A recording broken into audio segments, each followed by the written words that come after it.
지금 AI가 좋은 거 세상이 다 알잖아요. 반도체 좋은 거 세상이 다 알잖아요. 그러면 반도체 가격이 엄청 오를 것 같아요. 그럼 지금 사야 됩니까? 나중에 사야 됩니까? 지금으로부터 10년 후에 지금을 돌아봤을 때 그때가 되게 중요한 갈림길이었어 할 만한 이슈들이 여러 개 있었을 거예요. 과거를 돌아보면서 그때 살 걸 이 말씀을 드리고 싶은 게 아니라 그럼 지금 우리는 어떤 관점에서 바라봐야 될까? 모든 기업들의 고민은 다음 먹거리예요. 삼성전자든 하이닉스든 큰 판이 벌어지니 에너지를 본격적으로 하겠다는 거예요.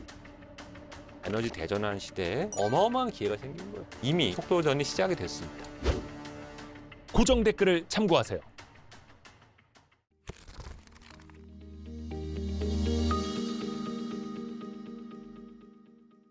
대한민국에서 거시경제를 이렇게 귀에 쏙쏙 들어오게 가르쳐주시는 분은 없지 싶습니다. 신한 프리미어 패스파인더의 오건영 단장님 모셨습니다. 안녕하세요. 네, 안녕하세요. 정말 오랜만에 모셨습니다. 오랜만에 인사드립니다. 네. 아니 근데 제가 늘 궁금한 게 신한 프리미어 패스파인더 명칭이 너무 어려워요. 예, 뭐 하는 곳입니까? 이게 이제 신한은행하고 증권하고요. 같이 이제 자산관리 브랜드를 만든 게 있어요. 네. 그게 신한 프리미어라는 브랜드예요. 그 신한 프리미어 브랜드 안에 PB센터 같은 게 있어서 PWM 센터라는 것도 있고요. PB하고 IB하고 같이 업무를 하는 PIB도 있고요.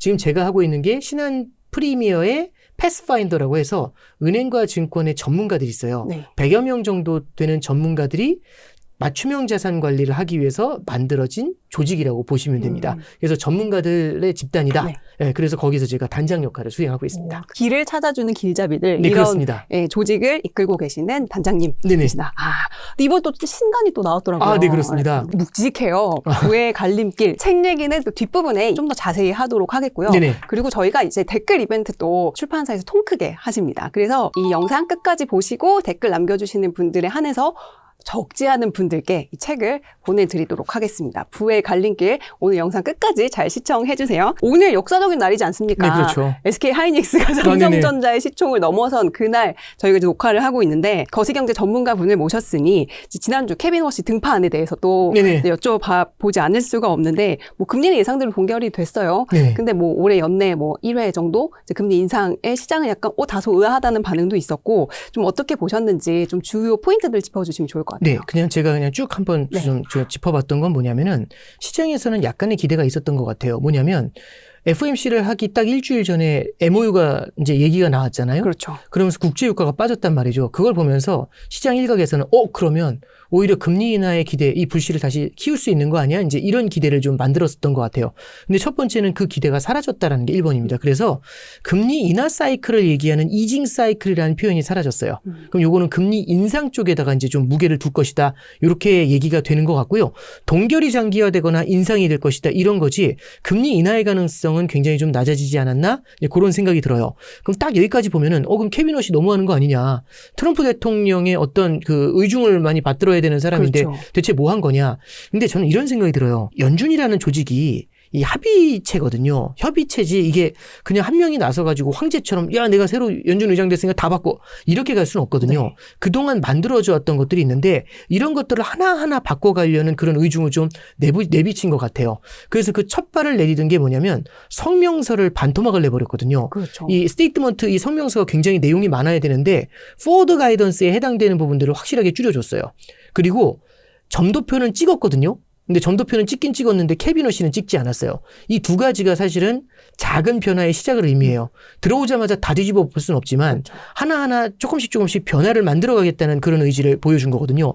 그리고 보다 큰 건 뭐냐면 기자회견 같은 걸 할 때마다 들으면 맨 끝에 뭐라고 하냐면 말끝마다 이제 끝날 때 TF 얘기를 되게 많이 해요. 5개의 TFT를 만들겠다는 얘기를 하거든요. 커뮤니케이션도 다르고 데이터에 대한 내용도 다르고 그다음에 이제 연준의 대차대조표에 대한 얘기도 다르고 AI와 생산성에 대한 부분부터 시작해서 인플레이션 프레임워크까지 다루겠다. 이 5가지 파트가 있는데 이게 케빈 워시가 바꾸겠다고 계속해서 노래를 불렀던 파트들이에요. 근데 이런 거죠. 들어오자마자 자, 나 이렇게 생각하니 이렇게 바꿔. 이렇게 하면 연준 위원들도 아니 원오브댐인데 왜 난리지? 이렇게 들어올 수 있거든요. 그럼 여기에 대해서 무언가 반론을 제기를 할 수가 있지 않습니까? 그럼 저항이 극심할 수가 있어요. 그래서 처음부터 그렇게 움직이는 게 아니라 TF를 만들어서 연말까지 결론을 내겠다고 하거든요. 그럼 각각의 TF가 워킹을 하겠죠.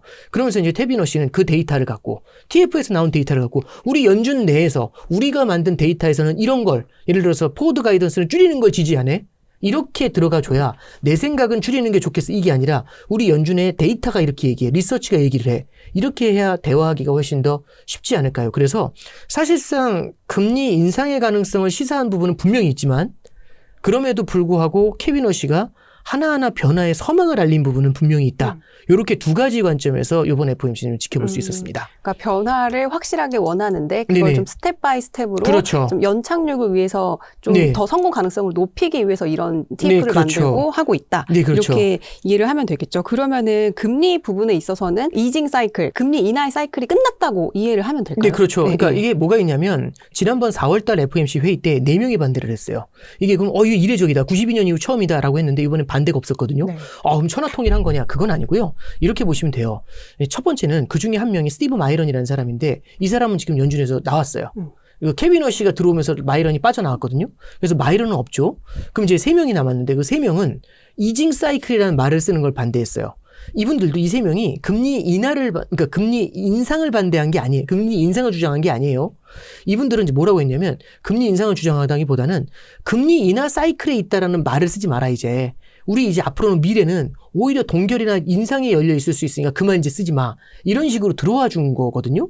그럼 여기서 이제 무언가 대응이 나가줘야 되지 않습니까? 그래서 이번에 이징 사이클이라는 말을 사라지게 했잖아요. 포워드 가이던스를 통으로 날려버리면서.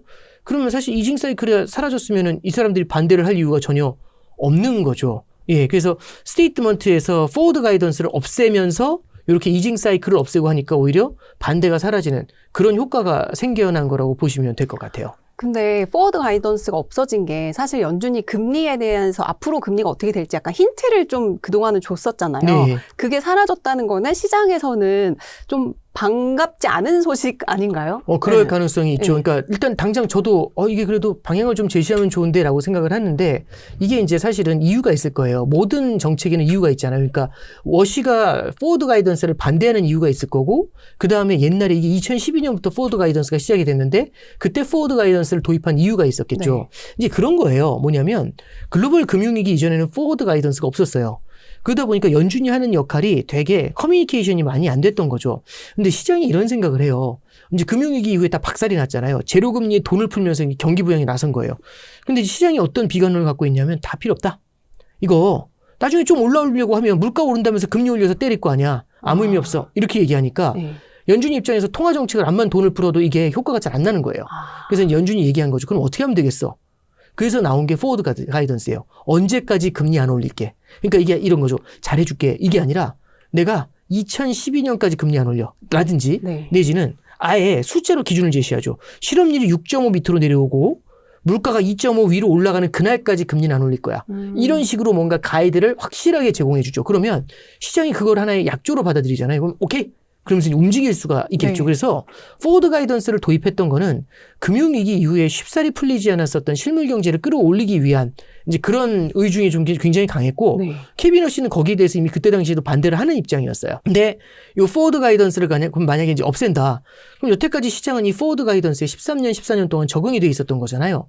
근데 이런 것 같아요. 과거로 돌아간다는 건데 사람이 그런 게 있어요. 뭐냐면 그러니까 포워드 가이던스가 없던 세상에 계속 산 거하고 있던 세상을 갔다 온 건 또 다르잖아요. 줬다 뺏는 거는. 그렇죠. 그러면 그 아름답던 시절이 있었는데 그러면 금융시장도 되게 혼란을 많이 느낄 수가 있겠죠. 그러면 당장 채권시장에서도 생각하지 못했었던 변동성들이 나타날 수 있어요. 그러면 시장의 변동성이 높다고 하잖아요. 그럼 우리가 그거잖아요. 변동성이 높으면 투자하기 싫죠. 그럼에도 불구하고 채권시장으로 자금을 끌어들이려면 채권시장이 자금 끌어들일 때 쓸 수 있는 방법은 금리를 올려주는 것밖에 없어요. 변동성 높아서 못 들어가겠는데 그러면 그래서 0.2 더 줄게 이런 거죠. 그 얘기의 의미는 뭐냐면 이 포워드 가이던스를 갖다가 폐지를 했었을 때는 오히려 시장의 불확실성이 불확실성이 더 커지게 되면서 금리에 있어서는 프리미엄을 얹혀주는 그런 문제가 생기지 않냐. 그래서 미국에 있는 아이비들 사이에서는 월스트리트 쪽에 있는 기관들 사이에서는 이런 걸 조심스럽게 우려의 곡소리로 얘기하는 곳들도 있습니다. 일부러 그거를 노리고 포워드 가이던스를 없앴을 수도 있다는 해석인 건가요? 노리고까지는 아닐 것 같아요. 일단 케빈 워시는 포워드 가이던스 자체가 너무 많은 말을 만들어내는 게 금융시장에 오히려 더 큰 혼란을 주고 있고 연준이 너무 많은 역할을 하게 만드는 문제가 있어. 이런 생각을 하고 있어요. 케빈 워시는 연준의 역할이 물가를 안정시키는 대로 제한이 되기를 바라는 것 같아요. 네. 현재까지의 뉘앙스로 보면 실제 이제 향후 FOMC에 연말까지 5가지 TF를 본다고 했으니까 FOMC가 지날 때마다 어떤 얘기가 나오는지를 우리가 좀 지켜볼 필요가 있는 것 같습니다. 네. 확실한 건 연준의 시대가 그 전과 그 후가 케빈 워시로 좀 갈렸다라고 평가는 할 수 있을 것 같아요. 옛날에 구관이 명관이다라는 말이 있잖아요. 그렇죠. 그럼 새로 들어온 사람이 되게 힘들어서가 아니라 어쩌면 구관도 힘든 사람인데 우리는 구관한테 적응이 돼 있잖아요. 그렇죠. 새로운 사람이 오면 그 사람한테 적응을 또 해야 되지 않습니까? 그냥 싫죠. 예, 그렇죠. 그러면 이게 변화를 줘야 되는데 네. 그건 싫잖아요. 근데 파월 의장이 8년을 했어요. 포워드 가이던스는 2012년이니까 14년 동안 이어져 왔어요. 거기서 변화를 준다. 그러면은 여태까지 있었던 관성이 있기 때문에 구관이 명관이라는 생각을 되게 많이 할 수도 있겠죠. 그렇죠. 이런 것들은 금융시장한테는 되게 불안한 요인이 될 수가 있다. 이렇게 볼 수 있고요. 하반기에는 그래서 연준 의장의 교체가 만들어내는 변화, 이게 크면 클수록 시장이 느끼는 체감도 더욱더 크게 다가오게 될 것 같습니다. 네. 또 연준 의장이 어떤 또 코멘트를 하는지 잘 지켜봐야 될 것 같아요. 근데 좀 전쟁 얘기를 좀 해보자면 어쨌든 종전 MOU를 맺긴 맺었어요. 그 뭔가 좀 주말 사이 좀 잡음이 들려오긴 했지만 좀 그래도 한 발씩 나가는 분위기이긴 한 것 같은데 오늘 문제는 그러니까 미국 국방부가 이번 전쟁으로 부담한 직접 비용만 약 400만 달러? 네. 61조가 넘는다는 또 기사가 나왔더라고요. 인플레이션의 우려는 아무래도 점점 더 커질 수밖에 없지 않을까요? 어떻게 보세요? 저는 당연히 더 커질 수밖에 없다라고 보는 게 이렇게 보시면 될 것 같아요. 이번 전쟁을 통해 가지고 이제 미국 같은 경우는 재정을 굉장히 많이 때려 부을 수밖에 없었던 거죠.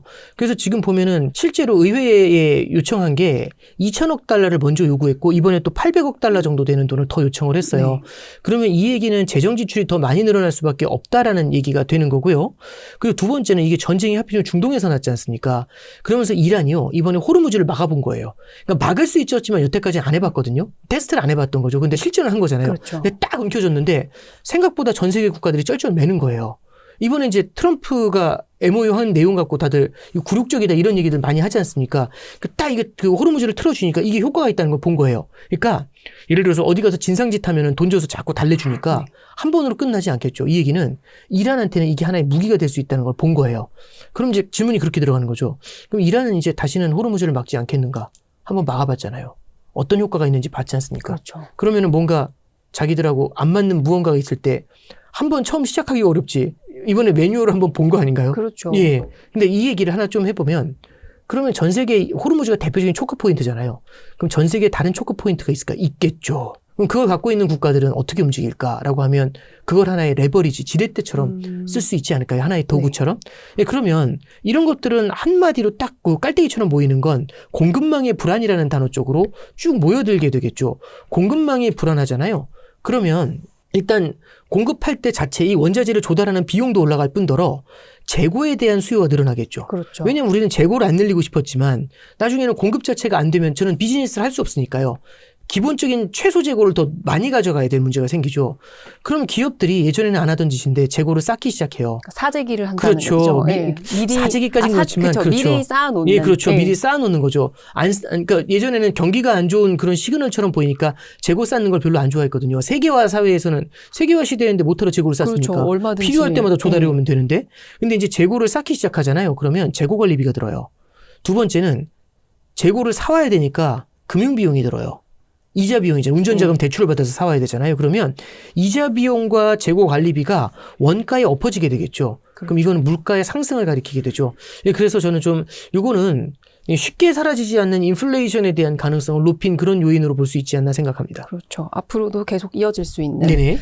근데 이번에 그러니까 연준에서 만든 TF 중 하나의 이제 그 소주제가 AI잖아요. 네. 그 AI의 생산성 혁명이 이제 물가를 자극하지 않으면서 성장을 가져올 수 있다라는 게 이제 케빈 워시의 큰 주제인데, 네네. 명제인데 여기에 대해서는 좀 단장님의 뷰는 어떠세요? 결국에는 생산성이 늘어나면은 물가가 오르지 않는 아름다운 성장을 만들 수가 그렇죠. 있죠. 근데 이게 뭐 제 의견보다도 저는 연준 의원들이 여기에 대해서 되게 태클을 많이 걸거든요. 싫어서 억지로 까는 건 아닌 것 같고요. 그럼 이제 나름대로 논리들이 있는데 한번 잠깐 들어보죠. 첫 번째는 마이클 바부터 시작해서 연준에서 여기 AI가 생산성을 끌어올린다. 여기에 대해서 생산성을 끌어올리니까 물가가 안정될 거고 금리 낮춰도 된다. 이걸 반대하는 논리가 있거든요. 한번 잠깐 보세요. 첫 번째는 미래에는 AI가 엄청난 생산성을 통해서 세상을 바꿀 수 있는 기술이 되는가? 자기들도 그럴 수 있다고 생각한대요. 이게 하나의 희망이라는 건 동의한대요. 그런데 단기적으로는 어떨까 이거죠. AI 혁명을 위해 가지고는 지금 당장 엄청난 투자를 해야 되죠. 그게 사실은 데이터 센터 투자가 되지 않습니까? 그럼 데이터 센터 투자를 하려면 결국에는 생산성의 개선은 멀리 있지만은 당장은 데이터 센터 투자를 위해서 원자재 사와야 되고 반도체 사와야 되고 그런 다음에 여러 가지 공사를 위해서 사람들을 끌어모아야 되잖아요. 그럼 지금 투자를 많이 하다 보면 투자 시장이 뜨거워지면서 이게 인플레이션을 만들어낼 가능성이 되게 높죠. 그래서 첫 번째는 우리가 이제 요걸 좀 바라볼 필요가 있어요. 단기로는 되려 물가를 올리는 요인이 되죠. 그러면 장기적으로는 물가가 내려간다는 걸 믿으면서 그대로 내깔려 놔두느냐 아니면 행동에 나서느냐. 지금 단기적으로라도 물가가 상승할 거라는 두려움이 크다면 일단 연준이 조치를 해야 되지 않나요? 그래서 그런 맥락에서 사실 연준이 이번 점도표에서 26년 내에는 올해에는 2차례 추가 인상이 가능할 수 있지 않겠냐 이런 얘기를 하는 부분이 있어요. 저는 그런 부분으로 좀 맥락으로 해석을 하고요. 다만 마이클 바이사도 똑같죠. 단기적으로는 이렇게 금리를 상승시키는 요인이 되지만 물가나 금리를 장기적으로는 오히려 이거를 낮출 수 있다는 데는 자기들도 공감을 한다. 이런 얘기를 해요. 그래서 AI가 멋있는 건 맞는데 거기까지 가는 길은 험로가 예상이 된다. 이런 얘기가 되는 거겠죠. 그 이제 두 번째는 시카고 연은의 굴수비라는 분이 있어요. 이분이 얘기하는 것도 저는 되게 귀담아 들었는데 처음에 이분이 이제 신문 기사에다 써놓으신 글을 보니까 이해가 잘 안 됐어요. 이게 뭔 소리지? 이랬거든요. 근데 몇 차례 읽으니까 이해가 되더라고요. 이제 이게 무슨 얘기냐면 굴수비 총재가 얘기하는 포인트는 이거예요. 지금 베센트도 그렇고 케빈 워시도 그렇고 생산성 향상은 물가 상승 없는 성장을 만든다. 여기에 대표적인 케이스로 90년대를 얘기하고 있어요. 90년대에 이제 뭐냐면은 그 90년대 물가가 올라오니까 그린스펀이 금리를 세게 올려가지고 물가를 제압한 적이 있었거든요. 당시 연준. 예, 그렇죠. 94년도에는 연준 의장이었으니까요. 근데 95년도에 또 한 번 이제 물가가 올라오기 시작을 하는 거예요. 그걸 보면서 연준에 있는 위원들이 다 와서 성장이 너무 세고 하니까 이거 물가 상승한다. 그래서 선제적으로 금리를 올려가지고 제압하자. 이런 식으로 얘기를 한 거예요. 근데 이제 그린스펀은 거기에 대해서 노 이렇게 얘기해요. 아니야. 생산성이 향상될 거기 때문에 생산성 향상은 결국에는 물가 상승 없는 성장을 만들 거야. 금리 인상은 좀 너무하는 것 같아. 그래서 금리 인상을 하지 않고 버텨요. 그린스펀이 맞았어요. 물가가 안 올랐고요. 생산성 향상이 됐고 실제로 물가 상승 없는 아름다운 성장을 만들어요. 이게 금리까지 낮은 수준이니까 금리를 올리지 않으니까 지금의 성장이 계속 오롯이 보존이 되면서 장기적으로 미국 경제에 강한 성장세를 보이게 되죠. 그래서 90년대 후반부를 팍스 아메리카나라고 불렀어요. 그렇죠. 예, 그래서 그만큼 미국 경제가 좋았다는 얘기죠. 자, 그래서 굴수비가 얘기하는 거는 이게 이제 90년대의 모델이다. 이걸 케빈 워시도 얘기하는 건데 자기는 좀 의견이 다르다고 생각한대요. 지금하고 다른 건 뭐냐면 그때는 생산성 향상이 물가를 안정시키는 대박이 될 거라는 거를 그린스펀만 알았죠. 근데 지금은 에브리바디가 알아요. 에브리바디가 알면 어떨까요? 그린스펀만 알고 다 모르면. 그러니까 옐런 재무장관부터, 옐런 의장부터 다 몰랐잖아요. 그럼 에브리바디가 다 알면 어떤 문제가 벌어질까요? 시장의 행동이 달라지니까. 그렇죠. 아니, 그렇게 대박이 나는 아이템이면 지금 사야죠. 그러면 가격을 수직으로 끌어올렸겠죠. 실제로 그린스펀도 보면은 95년도에는 금리를 올리지 않았어요. 근데 99년도에는 그때는 시장이 다 깨달았어요. 눈치 깐 거죠. 생산성 향상이다. 유토피아가 기다리고 있다. 그럼 유토피아를 지금 미리 선점해야 되잖아요. 그래서 주식시장 쪽으로 어마어마한 자금이 밀려 들어가기 시작해요. 그게 닷컴 버블이에요. 그러니까 그때는요. 연준도 그린스펀도 기준금리 인상으로 돌입할 수밖에 없었던 거죠. 혼자 알았느냐? 모두가 알았느냐? 아까 그 가이던스 줄이는 것도 사실 비슷한 맥락이네요. 모두가 그렇죠. 다 알고 있는지 이제 시장이 예측 가능한지 아닌지를 이제 따져서 보고 거기에 따른 액션은 같은 액션이라고 할지라도 다른 결과를 가져올 수 있다라는 그렇죠. 거네요. 그러니까 모두가 알고 있으면 세상이 바뀌죠. 그러니까 예를 들어 볼게요. 지금 AI가 좋은 거 세상이 다 알잖아요. 반도체 좋은 거 세상이 다 알잖아요. 그러면 반도체 가격이 엄청 오를 것 같아요. 그럼 지금 사야 됩니까? 나중에 사야 됩니까? 지금 사야죠. 지금 사야죠. 그러면 지금 수요가 땡겨오잖아요. 그러면 자산 가격을 끌어올리죠, 지금. 그럼 끌어올린 자산 가격이 수요를 부양을 하면서 소비를 늘릴 수 있는 그런 요인이 될 수가 있죠. 연준은 거기에 대한 대응도 어느 정도는 고민하는 것 같아요. AI 혁명이 나중에는 이 물가를 자극하지 않으면 성장을 가지고 올 수 있다에 대한 그 명제에 여러 가지 반론들이 나오는데 그 반론들이 다 일리가 있는 그러니까 그렇죠. 좀 생각해 볼 만한 것들이네요. 그러니까 단기적으로는 뭐 물가 인상에 동인이 될 수 있고 그린스펀은 어떻게 알았을까? 이게 저도 좀 고민을 했던 게 90년대하고 지금이 좀 차이가 있는 게 있어요. 그린스펀이 그러면 IT만 알았을까? IT만 바라본 게 아니라 다른 요인들도 좀 있었던 것 같아요. 그러니까 우리가 90년대의 생산성 증가, 그리고 물가 상승 없는 성장, 이게 그러면은 IT 혁명 때문인가? 잠깐 생각해 보면 90년대 이벤트 중에 하나가 구소련의 몰락과 중국의 개방이에요. 그러면 중국하고 구소련에 있었던 노동력이 노동시장으로 쏟아져 나오죠. 네. 그럼 노동력의 공급이 늘어나잖아요. 그럼 노동의 가격, 사람값인 싸지죠. 임금이 싸지게 되죠. 네. 그렇죠. 그래서 저임금의 노동이 시작이 돼요. 그렇죠. 이게 세계화의 힘 중에 하나예요. 그렇죠. 예. 그래서 실제로 그때를 돌아보면은 세계화를 통해 가지고 글로벌 공급망이 하나로 통합이 돼 있었다는 거. 그리고 두 번째는 노동력 역시 마찬가지로 임금 상승을 갖다가 일정 수준을 커버할 수 있는 부분이 있었다라는 거. 그렇잖아요. 그러니까 임금 자체가 낮아지면서 이런 요인들은요. 기본적으로 임금도 낮은 임금으로 더 많은 생산을 만들어내니까. 그렇죠. 그래서 그때 당시 IT 혁명만의 문제냐?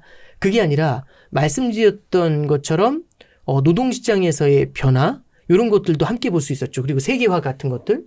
그래서 세계화가 그리고 이제 말씀드렸던 IT 혁명이 함께 영향을 줘서 물가 상승 없는 아름다운 성장을 만들었지 그거를 모든 걸 다 단 하나로만 설명하려고 하면 조금 어려움이 생기는 것 같습니다. 아, 그러네요. 그러니까 지금은 근데 오히려 어떻게 보면은 탈세계화하고 네네. 인건비는 점점 더 올라가고 있고 이게 또 과거와 지금은 참 다르다 이런 생각도 드는데 네네. 보면은 스페이스X도 이제 최근에 상장을 했습니다만 상장하자마자 회사채를 또 발행하고 네. 이제 글로벌 빅테크들도 지금 천문학적인 AI 설비 투자를 하면 이게 모두가 다 인플레이션을 향해서 가고 있는 그런 상황 아닌가요? 그렇죠. 네, 이게 설비 투자라는 건 결국엔 돈 먹는 하마예요. 돈을 빨아들여가지고 무언가를 만드는 거거든요. 그러려면 사람을 써야 되고 재화를 투입을 해야 되잖아요. 이런 과정에서는 임금도 상승하면서 물가를 끌어올리는 요인들을 잉태를 하게 되는 거죠. 그래서 이게 금년간에 일어날 일이냐 이것까지는 말씀드릴 수 없겠지만은 어쨌든 지금 현재 기조에서 나타나는 변화가 좀 빠르게 나타난다. 이렇게 해석할 수 있을 것 같습니다. 단장님 나오셨으니까 또 이 네. 환율 얘기를 여쭤보지 네. 않을 수가 없어요. 이제 환율 1,500원은 진짜 이제 예산일 같이 돼버렸는데 이게 뭐 사실 작년 말까지만 해도 1,500원 넘어갔을 때 정부가 뭐 구두발 개입을 한다는 둥 막 네네. 여러 가지 얘기가 나왔는데 이제는 또 정부도 잠잠한 것 같고 이게 1,500원 시대가 이제는 정말 뉴 노멀이다. 이렇게 보시는 편이세요? 레벨까지는 모르지만 네. 저는 꽤 오래 전부터 과거보다 높은 환율이 생각보다 오래 갈 수 있다는 말씀 드렸던 것 같아요. 맞아요. 그럼 과거보다 높은 환율이라는 것 자체가 기준이 바뀌는 거죠. 제가 질문 하나 드려볼게요. 뭐냐면 1,400원은 높은가요? 낮은가요? 네, 야, 제 개인적인 기준에는 의견 상관없습니다. 저는 예전에 1,100원, 1,200원일 그렇죠. 때 생각이 나가지고 예, 그렇죠. 예. 1,300원은 어떠세요? 그것도 좀 높나요? 예. 1,200원은 좀 어떠세요? 그 정도까지. 그 정도까지. 그러니까 이제 우리의 마음속에는 네. 말씀해 주신 게 정확해요. 2010년부터 2021년까지 12년 동안 원달러 환율의 평균이 1,170원이었어요. 그럼 우리는 12년 동안 1,170원의 세상에서 살았잖아요. 네. 22년도에 이게 1,450원으로 뛰거든요. 다들 미쳤다고 했어요. 맞아요. 아, 이건 말도 안 되는 고환율이야.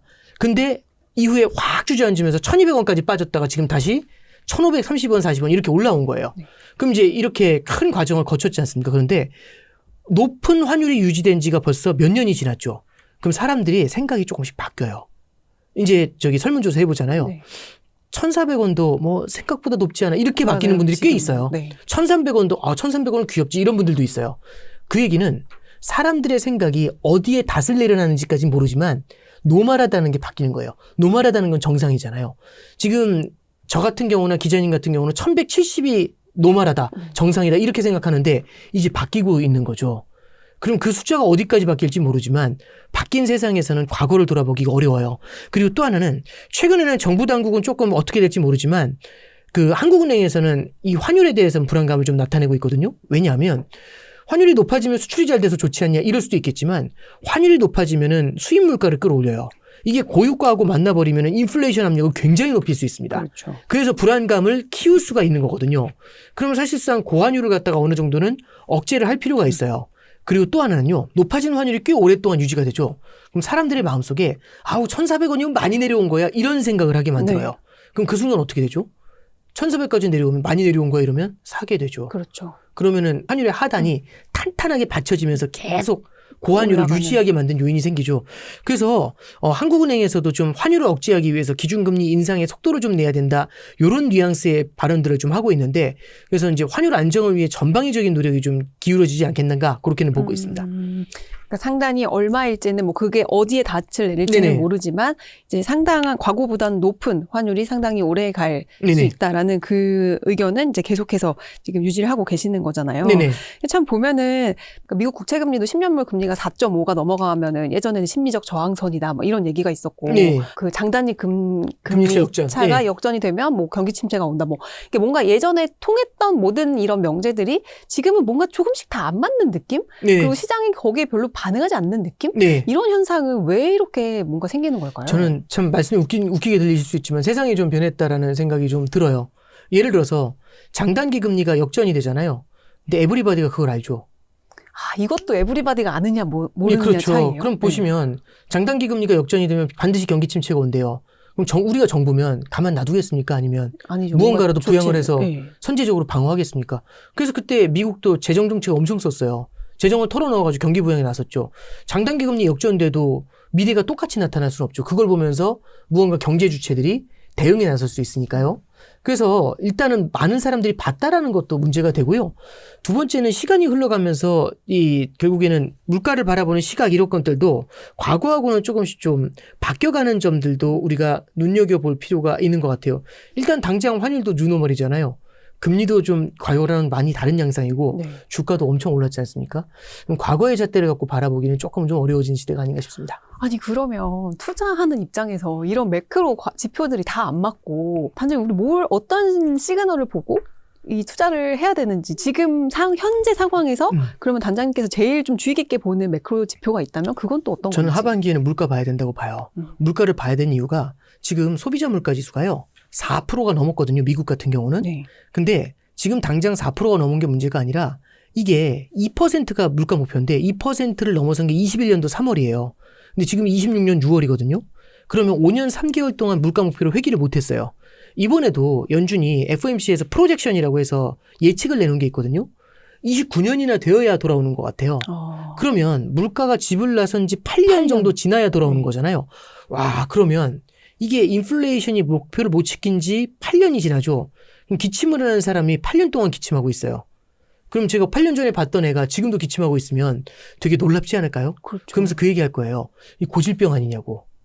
가능성 있죠. 고질병일 가능성. 고질병의 문제는요. 치료도 어렵지만 재발도 쉬워요.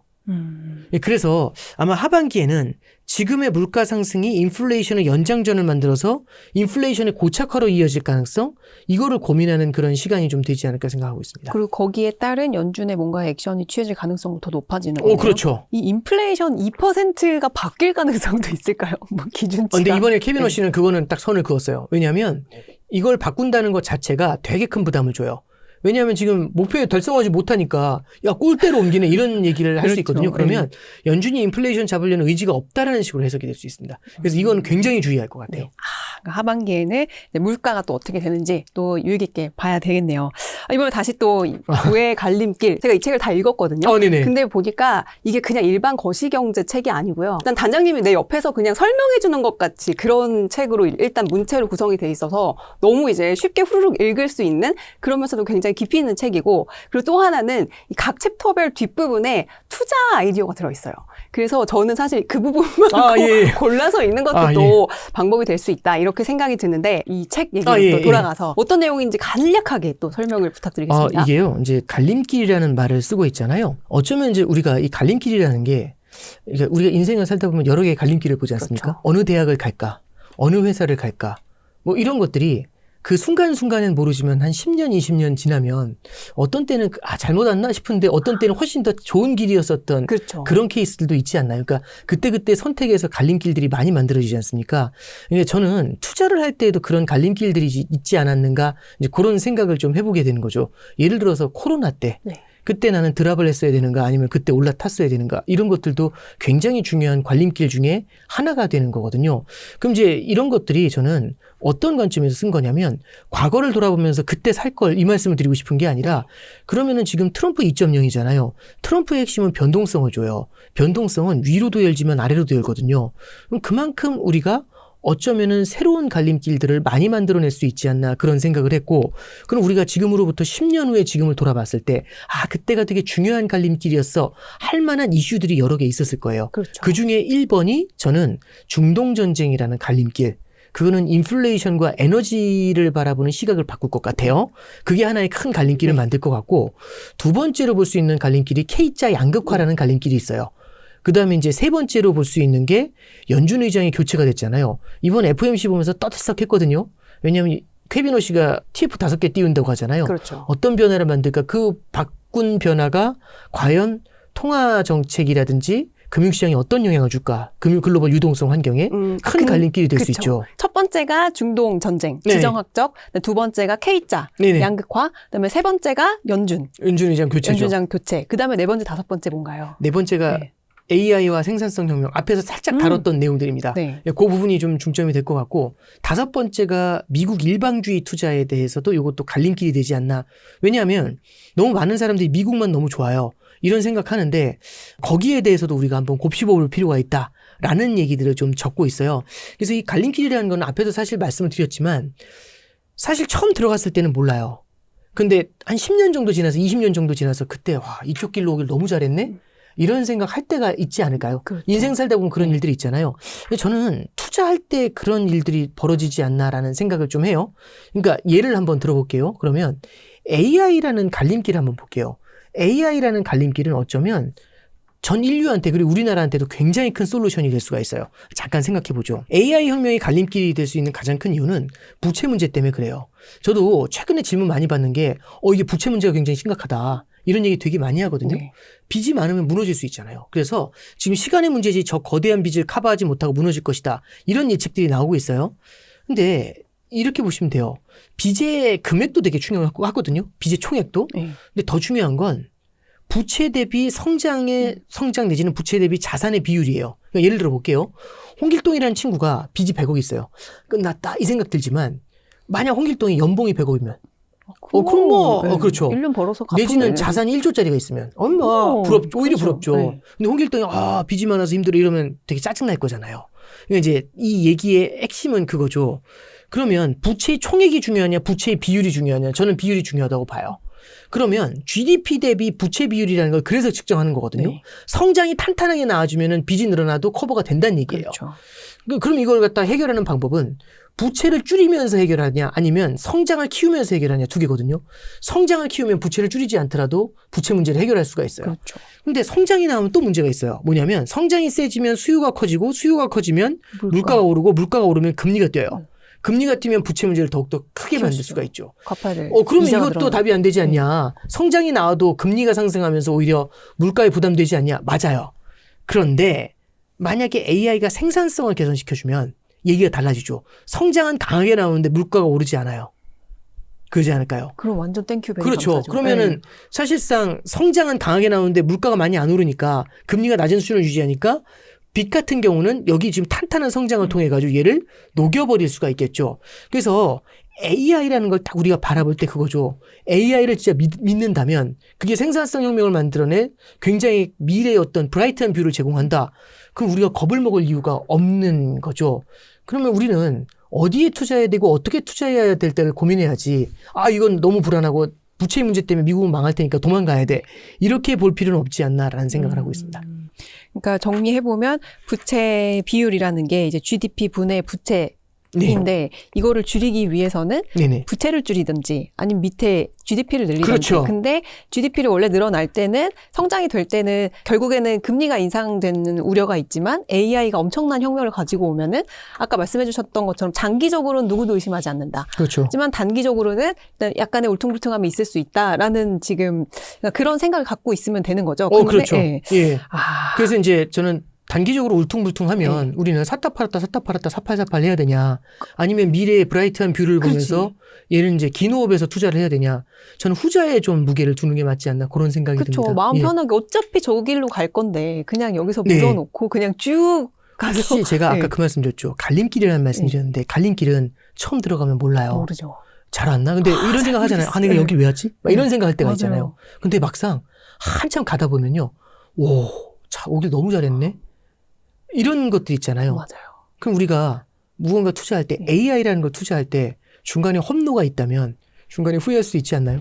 그렇죠. 근데 우리가 그걸 먼 훗날에 돌아보면 그게 되게 좋은 기회이자 제대로 선택한 갈림길이 되지 않겠는가. 저는 AI는 굉장히 중요한 갈림길이 될 것 같아요. 전 세계 경제의 부채 문제를 해결하는 것도 있고 저는 마지막으로 이제 우리나라한테도 되게 중요하다라고 보는 게 제가 하나 말씀드리면 저는 이제 2009년도에 글로벌 금융위기를 봤잖아요. 글로벌 금융위기 때 보면은 뷰가요. 너무 글루미하게 짝이 없어요.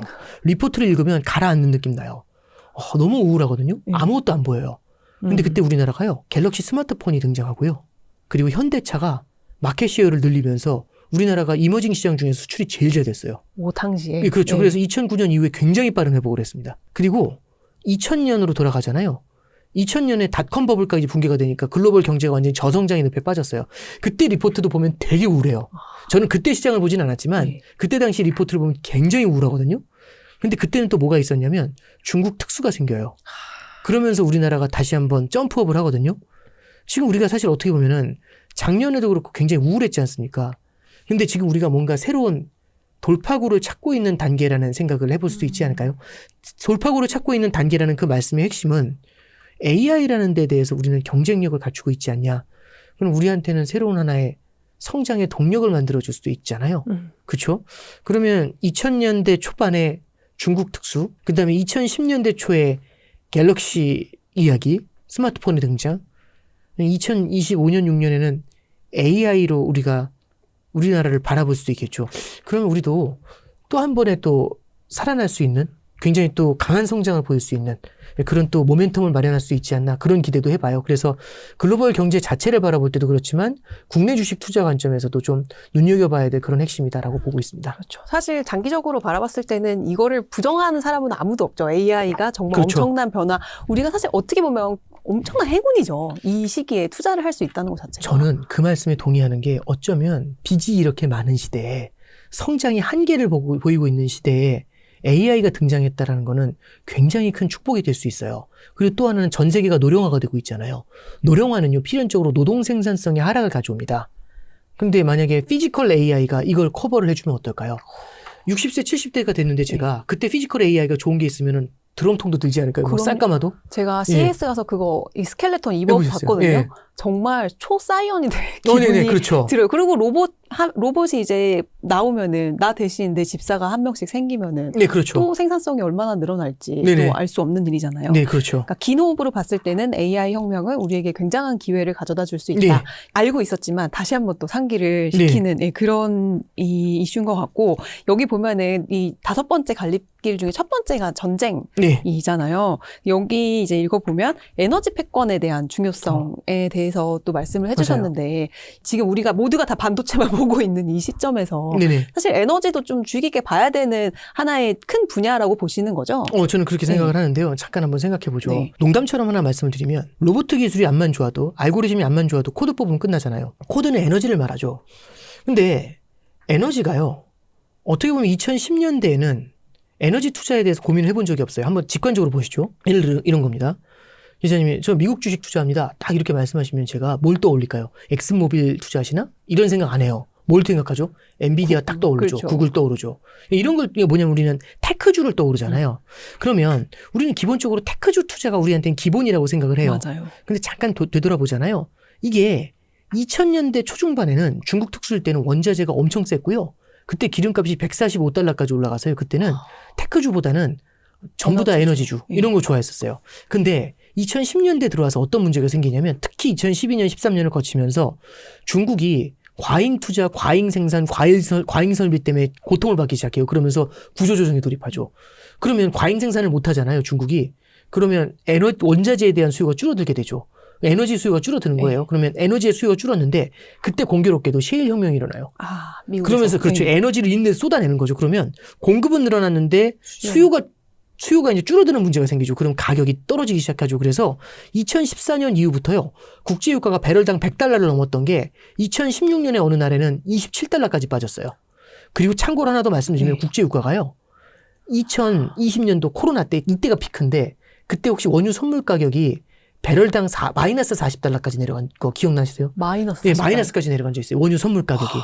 그럼 이건 뭘 의미하는 거냐라는 거죠. 그러면은 사실상 그때는 에너지의 공급 과잉, 저성장 이런 것들이 이슈가 됐거든요. 그럼 우리가 에너지를 투자할 이유가 굳이 없었던 거예요. 여기저기 널린 게 에너지네. 예, 그렇죠. 예. 근데 지금 공급망이 붕괴됐죠. 공급망이 흔들리고 호르무즈를 언제 닫을지 모르죠. 이게 하나의 뭐랄까요? 레버리지가 됐지 않습니까? 그리고 지금 중동에 더 이상 안정적인 공급망이 안 될 것이다라는 우려 때문에 미국 쪽에서 에너지 땡기고 싶어 한다면서요. 맞아요. 그러면은 미국에서 에너지 땡기면은 운송 비용이 더 많이 들잖아요. 그거는 기본적으로 에너지 프라이스, 우리가 소비하는 에너지의 가격 자체를 높이는 문제가 생기겠죠. 에너지 원가에다가 운송비를 붙일 테니까요. 그렇죠. 그러면은 과거보다 에너지 조달하는 비용이 커지는 거니와 하나 더 보시면은 자원부국들의 갑질도 시작이 될 수가 있죠. 왜냐하면 에너지를 갖고 있는 게 좋은 거니까요. 이란처럼? 예, 그렇죠. 그러면 우리가 이렇게 보면 될 것 네. 같아요. 이란에 투자하라는 말씀보다는 에너지를 갖고 있는 앱 업종들이라든지 에너지와 관련된 주식도 한번 볼 필요가 있어요. 우리는 여태까지 계속해서 테크주, 기술주가 최고라고 생각했어요. 근데 그러면 기술이 좋은데요, 그렇지 않은데 이게 이제 우리가 제일 바라보는 시각의 핵심이었거든요. 근데 이란 중동 사태 이후에는 어떻게 바라봐야 될까? 그러면 기술의 좋고 나쁨도 되게 중요하겠지만 이게 에너지하고 에너지를 갖고 있느냐 갖고 있지 않느냐 이것도 되게 중요하지 않을까요? 예를 들어서 기술은 있는데 에너지가 조달하기 어려운 국가들이 있죠. 그 우리나라 아닌가요? 그렇죠. 우리도 고생할 수 있죠. 네. 일본도 마찬가지고 대만도 그렇고. 그래서 에너지 공급망을 늘리려는 거겠죠. 근데 이제 반대로 기술은 없는데 에너지가 있는 국가들이 있겠죠. 자원부국들이죠. 네. 브라질 헤아라가 브라질, 네. 작년 이맘때 240원 했거든요. 오늘 295원이에요. 이건 뭘 의미할까? 이런 생각을 해보는 거죠. 그리고 이제 최근에 환율을 보면은 한국, 일본, 대만, 독일 이 국가들 제조업 국가들의 통화가 약해요. 맞아요. 예. 왜 그런 거예요? 호주하고 브라질 같은 자원부국의 통화는 강해요. 중동 전쟁의 상흔을 아시아 국가들이 좀 강하게 받지 않을까요? 네. 이제 그런 관점에서 한번 해석해 볼 수 있죠. 그리고 이제 우리는 이런 것도 볼 수 있죠. 그러면 결국에는 에너지도 되고 테크도 있는 국가들도 있지 않겠나. 그렇죠. 그게 미국과 중국. 그렇죠. 중국도 네. 해당이 될 수 있죠. 근데 중국에 대해서는 저도 좀 고민을 많이 하고 있어요. 근데 만약에 중국이 거기서도 페이버를 받을 수 있다. 그럼 우리가 투자 라인에서 중국을 많이 배제했었잖아요. 근데 고민을 해봄직한 일부 정도는 내 포트폴리오에서 그런 모멘텀을 줄 수 있지 않나 생각은 합니다. 그러면 잠깐 볼게요. 제가 에너지에 관한 말씀드렸잖아요. 2013년에 셰일 오일이 등장했을 때 중국의 긴축과 그때는 하나의 거대한 갈림길을 만들었죠. 12년이 지나서 돌아보니까 에너지는 바보가 됐고 테크는 왕이 됐잖아요. 그럼 지금 우리는 어떤 관점에서 바라봐야 될까? 테크가 나빠지고 에너지가 좋아집니다. 이런 말씀보다도 테크하고 에너지의 갭이 너무 컸으면 그 갭을 줄이는 그런 이슈가 될 수 있지 않겠나. 그런 생각도 좀 해보게 됩니다. 그래서 저는 기본적으로 갈림길이라는 건 기노업에서 바라봐야 된다고 생각을 해요. 그래서 제가 책 뒤에 어항을 얘기한 게 있어요. 족대와 어항을 얘기한 게 있는데 족대는 이렇게 그물을 들고 쫓아다니는 거예요. 근데 물속에서 그물 들고 쫓아다녀도 물고기 잘 못 잡아요. 물고기 저보다 빠르거든요. 그렇죠. 지금 유튜브도 발달했고 선수들도 늘었는데 이런 상황에서 우리가 족대 들고 쫓아다니면 과연 물고기 잡을까? 많이 못 건질 거예요. 근데 이럴 때일수록 어항을 놔두잖아요. 떡밥 잘 발라서. 그럼 생각보다 많은 물고기 잡을 수 있지 않을까요? 그래서 근데 어항하고 족대의 차이는 족대는 기다려야 돼요. 기다리는 게 너무너무 힘들잖아요. 그렇죠. 그렇지 않나요? 좋은 곳에 넣어놓고 기다림이 있으면은 어항은 약속하죠. 꽤 많은 물고기를 잡을 거라는 걸. 그래서 우리는 기노업에서 어디에 어항을 둬야 될지를 고민해야 되고 그게 갈림길 중에 하나가 되겠죠. 그래서 이 5가지의 갈림길을 통해 가지고 우리가 포트폴리오를 어떻게 고민해야 되는지 지금 시장의 이슈를 좀 고민해 본 부분도 있지만 우리가 포트폴리오 투자에서는 어떤 걸 감안해야 되는지 그런 걸 좀 진지하게 다뤄본 그런 책입니다. 네, 맞습니다. 여러분 여기서 어항은 그 이렇게 관상용 그 어항이 아니고요. 바다 이제 강에 뿌려놓는 통발 같은 거를 얘기하는 거예요. 그거를 이제 길목마다 그렇죠. 이 5개의 갈림길마다 그 어항을 놓고 네네. 계속 기다리면은 기노업에서 봤을 때는 무조건 이기는 투자를 할 수 있다. 이런 류의 내용이 담긴 그렇죠. 책이죠. 네네. 근데 여기서 보시면은 에너지와 테크를 동시에 가지고 있는 나라를 이렇게 네 종류로 나누셨잖아요. 네네. 근데 거기 상단에 있는 게 이제 둘 다 강한 갖고 있는 나라가 국가죠. 이제 예. 미국과 중국인데 네. 여기서 그래서 우리가 사실 달러 투자에 대한 고민도 되게 많잖아요. 이제 네, 미국이 그렇죠. 이제 세계 경찰 지위를 이제 본인도 싫다하고 탈세계화가 되면 뭐 뭔가 달러의 위상에 대한 의문이 굉장히 많아지는데 네. 지금 말씀하신 이런 에너지 측면에 있어서라도 달러 자산에는 일부는 투자를 해야 된다라는 쪽이신 거잖아요. 아닌가요? 그러니까 달러가 네. 흔들릴 것이다 이런 얘기 너무나 많았어요. 보니까 그렇죠. 60년대부터 있었더라고요. 근데 그런 얘기들이 있을 때마다 마지막에는 대안이 없기 때문에 달러로 깔때기처럼 다시 모여왔었어요. 네. 여태까지 그게 역사거든요. 저는 그 역사는 쉽게 안 변할 거라고 생각을 해요. 그래서 우리는 긴 호흡에서 바라봤었을 때 달러를 비우고 가잖아요. 달러를 비우고 가는 리스크가 달러를 갖고 가면서 혹시라도 얻어맞을 수 있는 리스크보다 훨씬 크다는 생각? 예, 그렇게 들어요. 그래서 달러의 패권이라는 거는 상당 기간 유지가 된다. 우리가 생각하는 긴 호흡에 해당이 된다고 봐요. 그리고 굳이 하나 더 말씀드리면 우리가 양극화 있잖아요. 자본주의 경제는 양극화가 줄어들 수 있을까요? 아니면 계속해서 벌어지게 될까요? 장기적으로 보면. 계속해서 벌어질 수밖에 없겠죠. 그렇죠. 네. 양극화를 보면서 우리는 양극화의 상단을 바라볼 필요가 있겠죠. 그러지 않을까요? 그래서 이제 항상 힌트처럼 말씀드리는 거지만 갈림길에서는 어디 어항을 둬야 될까? 지금 몇 가지 그렇죠. 말씀드린 거잖아요. 올라가는 그쪽에 네, 그렇죠. 조금 두는. 예, 그런 말씀 네. 좀 드려봤습니다. 네. 오늘 이렇게 해서 또 오은영 단장님 모시고 또 다양한 이야기들 나눠봤는데 이제 마지막으로 좀 정리해서 하셔가지고 저희 YSG 구독자분들께 네. 이 5가지 갈림길에 지금 현 상황에서 어떻게 하면 현명한 투자를 할 수 있을지 좀 네네. 한마디 좋은 말씀 주시면 좋을 것 같아요. 네. 저기 그런 질문 되게 많이 받아요. 뭐냐면은 전쟁 때문에 되게 불안하다. 이러다 또 괜히 많이 올랐는데 또 크게 떨어지는 거 아니냐. 이런 말씀들 많이 듣는데요. 저는 그렇게 생각해요. 단기로 바라보잖아요. 우리가 올해 말까지만 투자하고 끝내잖아요. 그럴 거면 전쟁 언제 끝나는지 이런 게 제일 중요하겠죠. 그러지 않을까요? 그리고 올해 뭐가 많이 오를까? 지금이라도 달려가야 된다. 저는 그렇게 생각해요. 근데 우리가 시계열을 5년, 10년, 15년, 20년으로 바라보잖아요. 시계열이 길어지면 질문이 바뀌어요. 10년 후, 20년 후에는 이 전쟁은 이슈가 아니겠죠. 어쩌면 역사 속에 나오는 얘기 아닐까요? 그보다 중요한 거는 10년 정도를 바라봤을 때 이 갈림길의 끝을 바라볼 때는요. 그때가 갈림길이었고 그 갈림길에서 나는 어떤 선택을 했어야 됐지? 이런 걸 돌아보는 시간이 있을 거라고 생각을 해요. 그래서 우리가 뭐든지 바라볼 때 너무 짧은 시각에서 바라보는 것보다는 긴 호흡에서 한번 좀 바라보시는 것들, 그렇게 좀 생각을 하고 있습니다. 긴 호흡하면 너무 답답해 하시는데요. 사실 여러분들이 하고 계시는 퇴직연금 같은 것들 있죠. 이런 것들은 사실은 에브리바디 사타 팔았다 하는 게 아니라 그런 긴 호흡에서 어항을 묻어두고 가는 그런 케이스가 되지 않을까요? 그래서 퇴직연금을 어항처럼 생각하시는 것도 투자의 어항처럼 도움이 되시지 않을까 싶습니다. 네, 오늘 나와주셔서 감사합니다. 여러분 이 책 댓글 남겨주시면 저희가 또 보내드릴 테니까 많은 참여 부탁드립니다. 네, 감사합니다. 고생하셨습니다. 네, 고맙습니다. 모든 기업들의 고민은 다음 먹거리예요. 삼성전자든 하이닉스든 큰 판이 벌어지니 에너지를 본격적으로 하겠다는 거예요. 에너지 대전환 시대에 어마어마한 기회가 생긴 거예요. 이미 속도전이 시작이 됐습니다. 고정 댓글을 참고하세요.